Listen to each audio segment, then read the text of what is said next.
This week I chose House of Leaves by Mark Danielewski. And I read it. Let's get into the review. This is another one of those books that's hard to describe. In essence, the whole idea of this entire thing is that it's a book within a book. You have to persevere in order to get to the root of this and really truly understand it. But once you do, it is entirely worth the read. House of Leaves is about finding House of Leaves. It's also about a family where the main father is called Navidson, and they just live in this house and the corridors start shifting and expanding.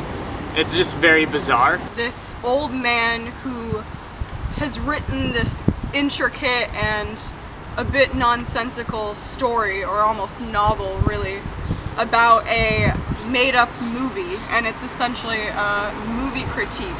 The first portion is about the Navidson family and how they're coping with the house, and the other part is the process of Johnny, which is the supposed guy who put the book together. It's the process of him finding the book, and as Johnny puts this thing together that Zampano left unfinished, he goes crazy too.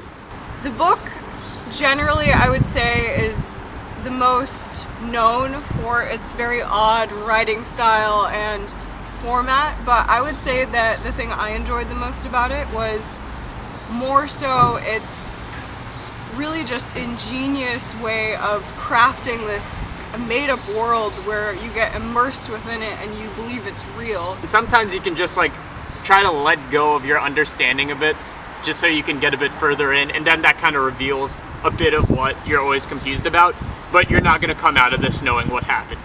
It's just not that simple. It also has an incredibly mysterious ability to transport you into this dark and twisted world that these people live within.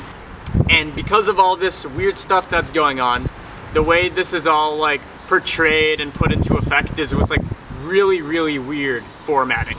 The book goes from just normal text to upside down text to different languages to just nonsense to numbers. Sections of the book that were just footnotes, and the footnotes were interesting in that they were not chronological with the rest of the story, but that made it not difficult to understand, but a bit disjointed in a less artistic way and more of a kind of annoying way.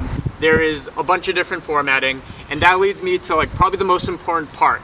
Do not buy this book on a digital reader like a Kindle or anything like that. Get this book hard copy or paperback, because a lot of the formatting falls through when you're reading it on a digital reader. Get this book for real. Just buy the paper version. So it was a bit frustrating to not fully be able to see within this vision, but I think that it was meant to be that way, and there's some kind of beauty in the unknown, which is a huge theme within the book, and appreciating darkness and not constantly seeking answers. It's weirdly okay in this book to kind of skim and gloss over stuff, because sometimes it is supposed to be gibberish. And there is one part in this book that was probably my favorite, where there was a code put into it, and if you want to know what was happening, you had to take out a pen and paper and figure out this code. Overall, I would rate this book 4 out of 5, because I thought that it was incredibly superior and unique to many of the books I have read, not just within this series, but within my lifetime. If I was to rate this book, and I'm going to give it a 3.75 out of 5. Why? I liked it. Why is it not perfect? Because it is so annoying to read. I appreciated it not because of just its format, but because of its overall storyline and how immersed I became in it and how I didn't want to put it down. It was just an incredible book overall. It's a great book. It's unique. There is no other book like this. So I recommend you check out House of Leaves because it's really good.